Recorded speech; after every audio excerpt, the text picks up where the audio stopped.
Hi guys, today we'll talk about how can you enable character hints on your iPhone. We're going to figure out this solution or know how you can do that in your app.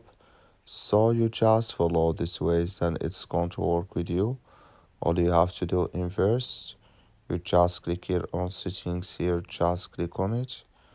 You come to it's going to take you to your settings. It's going to show for you like this. You go down, just keep going down here. You click here on accessibility here, just click on it. You come to next step here, it's going to show for you like this here. So then you just click here on spoken content, just click on it here.